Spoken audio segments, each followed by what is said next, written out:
muito bom dia. Uau, está funcionando. Vamos então falar hoje um pouco de, uma vez que o tema central aqui assim é a geodiversidade, ou diversidade em geral, vamos falar de uma diversidade que é a diversidade natural. Este é o mundo que habitamos, é o mundo a que temos a sobranceria de chamar nosso, e para além do mundo que nós construímos e daquele mundo que é o nosso, há um mundo natural que é diversificado. Mas que no mundo natural é esse? Para nós entendermos que mundo é aquele em que nós, humanos, vivemos, temos que, antes de mais, entender duas coisas. Ou entender uma coisa. É que nós, humanos, somos entidades, somos animais conceptuais. Ou seja, nós olhamos para o mundo à nossa volta, interpretamos-o, a partir dele criamos conceitos, bom, mau, alto, magro, direita, esquerda, natureza, biodiversidade, geodiversidade, e com base nesses conceitos depois construímos o nosso próprio mundo, que é nele que nós vivemos. Ou seja, todos nós vivemos pelo menos em dois mundos. Um mundo que é real, que é físico, que é independente da nossa vontade, e um outro mundo que é aquele mundo conceptual, emocional, em que nós vivemos e que nós construímos com base nos nossos próprios conceitos. Umas vezes aproximamos mais de um, outras mais de outro, mas há sempre esta dicotomia. Um exemplo. Temos aqui assim uma imagem. Vocês viram? Esta imagem é uma imagem do mundo que está lá fora, natural. Nós podemos, a partir desta imagem, interpretá-la de várias maneiras. Por exemplo, como a relação entre diversos organismos, em que o búfalo é comido pelo leão. É uma interpretação, é um modelo. Reparem, nós funcionamos como modelos, mas com base naquela imagem nós também criamos outra. Um mundo magnífico, maravilhoso, em que todos os animais são amigos, inclusive podendo, nessa amizade geral, também estar lá aquele mesmo búfalo. Portanto, é importante, para nós entendermos o mundo natural em que vivemos, entendermos também que o mundo é aquilo que nós entendemos que ele é. Portanto, se para nós o mundo natural é isto, é verde, tem pintas, é apenas aquele, este apenas aqui não é depreciativo, aquele mundo vivo, costumamos frequentemente dizer que a natureza é viva, então esta será a natureza que nós vamos ter em conta e que nós vamos preservar. Olhamos para este mundo e quando falamos de natureza, o que vemos, sobretudo, em que pensamos, o que nos vem imediatamente à mente, é esta natureza viva, biológica, e, portanto, será esta natureza que nós teremos tendência a preservar, porque é essa que nós consideramos. No entanto, temos que ter em atenção que a natureza tem outras vertentes, nomeadamente uma outra vertente muito importante, que é, por exemplo, esta que vocês aqui veem, que é uma natureza em que, à partida, ela está lá, mas não se vislumbra essa vertente biológica, essa vertente viva. Portanto, na natureza, nós devemos, enfim, lá está, estamos a construir um modelo, não é? Estamos a construir uma maneira, um olhar sobre a natureza. E então, nessa natureza, representada aqui por esta imagem, nós temos não apenas aqueles elementos que nós mais frequentemente encaramos como parte dessa natureza viva, mas há também uma outra natureza, constituída, neste caso, pelo substrato geológico, inclusive pelo próprio clima e pela própria atmosfera, que no seu conteúdo, no seu conjunto, constitui precisamente essa natureza. Ou seja, para além daqueles aspectos da diversidade biológica, da biodiversidade, que todos nos habituamos já a entender e a usar o conceito, temos que também ter em consideração, deveríamos ter em consideração, uma outra diversidade, que é a diversidade geológica, a diversidade dos elementos não vivos, dos elementos abióticos, por oposição aos elementos bióticos dessa natureza. Começando pelo princípio. A geologia é a ciência que estuda o planeta Terra, não apenas a sua superfície, mas os materiais, a sua estrutura, a sua história, os elementos constituintes, todos esses aspectos relacionados com o planeta. Agora imaginem que, sendo o planeta Terra um planeta geodiversificado, temos oceanos e temos continentes, temos montanhas e planícies, há rochas muito variadas, há minerais muito variados, há climas muito variados, há zonas áridas, há florestas, há polos, há zonas tórridas. Agora imaginem um planeta que, ao contrário deste que é aquele em que nós vivemos, este planeta físico real em que vivemos, era um planeta perfeito. Reparem, a perfeição é um conceito humano. A perfeição não existe na natureza. Se a natureza fosse perfeita, se a gazela fosse perfeita, não havia chita que a apanhasse. Portanto, a perfeição é um conceito humano, fomos nós que criamos e que o associamos a entidades que, na realidade, não existem no nosso mundo real. Estão para além desse mundo real. Mais uma vez, vivemos num mundo que ultrapassa o mundo real. Imaginem então um mundo perfeito. Temos tendência a associar a perfeição à esfera, ao uniforme, ao liso, ao suave. Pois agora imaginem, num mundo em que não havia oceanos nem continentes, o clima era todo o mesmo em toda a parte, só havia um tipo de rocha, só um tipo de mineral, relevos absolutamente nenhuns. Seria possível, neste planeta perfeito, de acordo com aqueles nossos conceitos mais básicos de perfeição, gerar a biodiversidade que nós temos atualmente no nosso planeta? Não, seria completamente impossível. Não é? Portanto, é desta relação que resultam estes aspectos. Daí que, portanto, a geodiversidade, aqueles elementos geológicos que constituem a natureza, são estes que vocês aqui veem, os minerais, as rochas, a paisagem, a água, por aí fora. É preciso também terem atenção que a diversidade geológica gera diversidade biológica, mas a diversidade biológica, por sua vez, também atua sobre a diversidade geológica, transformando os animais, as plantas, alteram o clima, alteram as rochas. Por sua vez, quer a biologia, quer a geologia também determinam a diversidade cultural. Neste caso aqui assim, nesta paisagem, nós temos plantas que estão adaptadas a este contexto, porque é um contexto árido e estas plantas existem aqui e não noutros lados. Temos animais que estão adaptados, não perfeitamente, mas adaptados a este contexto de areias brancas e, portanto, também eles são brancos, porque se estivessem noutro local em que o contexto físico em que se encontra era diferente, esses animais, essas plantas também seriam diferentes. Portanto, há uma ligação entre estes aspectos. E depois, claro, temos, neste caso, a vertente biológica a atuar sobre a vertente geológica também. Não é? As plantas, os animais alteram o clima, alteram as rochas, alteram os solos, geram solos. Portanto, há aqui, assim, toda uma relação de interação entre todos estes elementos. Por exemplo, nós temos ursos polares na nossa diversidade biológica porque existem regiões polares onde estes organismos fazem sentido. Temos cangurus porque a Austrália está isolada há milhões de anos, ou esteve isolada há milhões de anos do resto da biodiversidade e permitiu o desenvolvimento daqueles animais ali. Temos tigres porque temos florestas na Ásia, temos piteiras porque temos zonas áridas no México, temos tubarões, pinguins, etc., porque estão relacionados com o meio físico onde se encontram. Temos dromedários porque vivem em zonas áridas e seria muito difícil gerar a cultura dos esquimós, por exemplo, neste contexto. Os esquimós e essa cultura existe no contexto em que existe, quer num contexto biológico, que se alimentam de focas, de morsas, que utilizam para os seus artefactos, quer num contexto climático também onde se encontram. Não é? O mesmo em relação a esta imagem. Seria muito difícil gerar a cultura portuguesa, dar origem à cultura portuguesa, uma cultura com sardinhas, com praia, com sol, neste contexto. Portanto, a própria biologia e a geologia são condicionantes, não são as únicas, mas são as condicionantes da própria cultura humana. Agora, reparemos, como é que a cultura, como é que os humanos também interagem sobre esse mundo físico no qual vivem. Reparem, temos aqui uma imagem de uma praia na República Dominicana. Estamos habituados a ver estas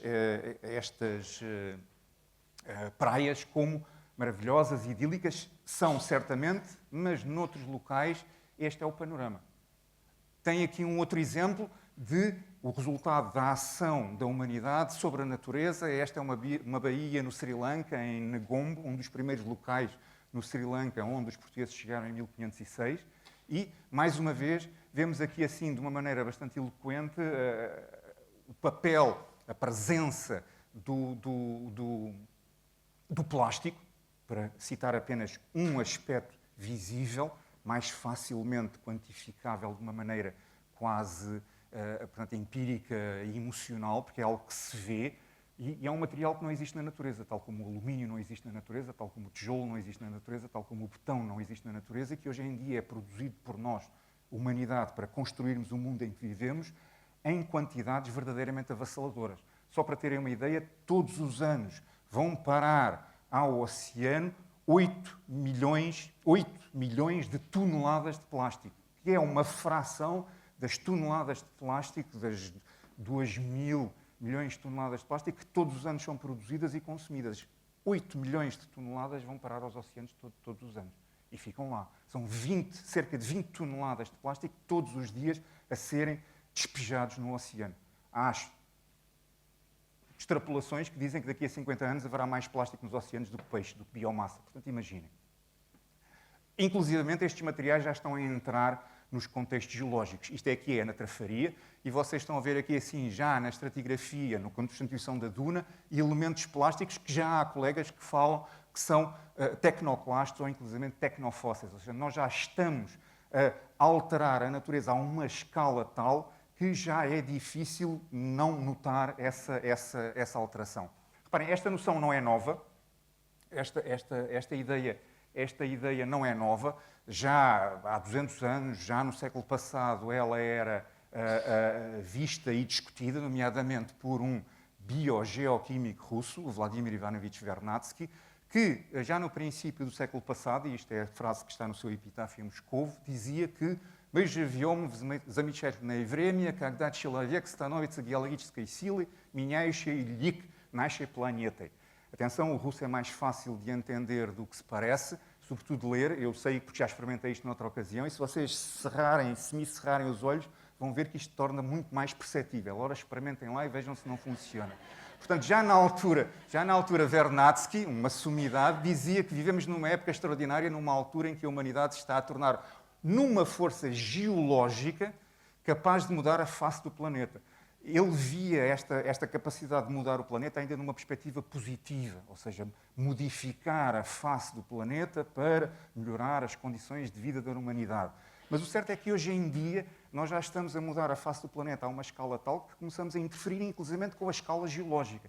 Nós, hoje em dia, já quase não temos terra virgem para explorar, nós movimentamos solo e substrato rochoso a quantidades absolutamente avassaladoras. Este é o segundo maior buraco construído por humanos no planeta. É uma mina a céu aberto de diamantes, que hoje em dia já não funciona a céu aberto. Mas, reparem, é um buraco com 1,20 km de diâmetro por 525 metros de profundidade. À escala de Lisboa, se centrássemos isto na Praça Gil Vicente, teríamos um buraco que iria desde ali a Praça São João Batista até Cacilhas e que teria uma profundidade igual a 4,5 vezes o Cristo Rei, ou seja, seria necessário empilhar 4 Cristo Reis e meio para conseguir chegar ao fundo daquele buraco. E não é o maior, hein? O maior buraco não é tão, enfim, eloquente porque não fica próximo de uma cidade, fica localizado nos Estados Unidos, é uma mina de cobre a céu aberto e tem qualquer coisa como 4 km de diâmetro, ou diâmetro máximo, e quase 1000 metros de profundidade. Basicamente é como removerem, enfim, assim, em termos gerais, toda a Serra da Arrábida e deslocá-la para outro lado qualquer. Outro exemplo, uma mina a céu aberto de carvão na Alemanha. Nós ainda continuamos extremamente dependentes dos combustíveis fósseis. E reparem, apenas a título de escala, precipitei-me, aqui o bulldozer que nós conhecemos à nossa escala, e vejam a dimensão destas máquinas que removem todo este material. Mais uma vez, à escala de Almada, porque é importante vermos isto, as escalas que conhecemos.